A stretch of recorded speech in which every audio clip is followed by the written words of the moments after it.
എലപ്പുള്ളിയിലെ മദ്യനിർമ്മാണശാല വിവാദത്തിൽ LDF യോഗം വിളിക്കുമെന്നും LDF convener TP Ramakrishnan യോഗം വിളിക്കണമെന്നാവശ്യപ്പെട്ട് RJD കത്ത് നൽകി. ഘടകകക്ഷികളെ അനുനയിപ്പിച്ച് മുന്നോട്ട് പോകും. ഇതടക്കമുള്ള വിഷയങ്ങൾ ചർച്ച ചെയ്യാനുണ്ടെന്നും TP രാമകൃഷ്ണൻ പറഞ്ഞു.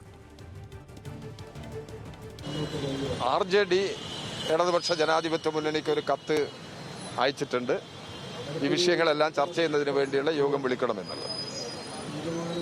അപ്പം ഇടതുപക്ഷ ജനാധിപത്യ മുന്നണി യോഗം കഴിയാവുന്നത്ര വേഗത്തിൽ വിളിക്കുക എന്നുള്ളത് ഇത് മാത്രമല്ല, മറ്റു പ്രശ്നങ്ങളുമുണ്ട്. മുന്നണിയിൽ ഏത് പാർട്ടികൾക്കും ഇതിന്റെ മേലെ പ്രശ്നങ്ങളുണ്ടെങ്കിൽ അത് ചർച്ച ചെയ്യാൻ ഇടതുപക്ഷ ജനാധിപത്യ മുന്നണി തയ്യാറാണ്.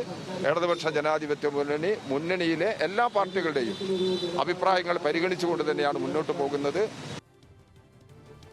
മീര മനോഹരനുടെ വിശദാംശങ്ങളുമായി. മീര, എന്തൊക്കെയാണ് യോഗത്തിന്റെ പ്രധാന അജണ്ട? എന്തൊക്കെ കാര്യങ്ങളാവും ചർച്ചയാകുക? എപ്പോഴാണ് യോഗം?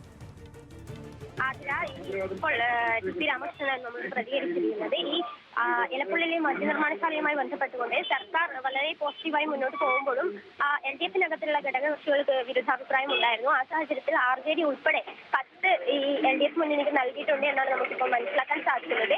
ഒരു പ്രദേശം ഒരു മദ്യനിർമ്മാണശാലയ്ക്കായി തെരഞ്ഞെടുക്കുമ്പോൾ അവിടുത്തെ പാരിസ്ഥിതിക പ്രശ്നങ്ങളും അവിടെ ഉണ്ടാവുന്ന മറ്റു പ്രശ്നങ്ങളും ഉൾപ്പെടെ പരിഗണിക്കണമെന്ന് RJD മുന്നേ തന്നെ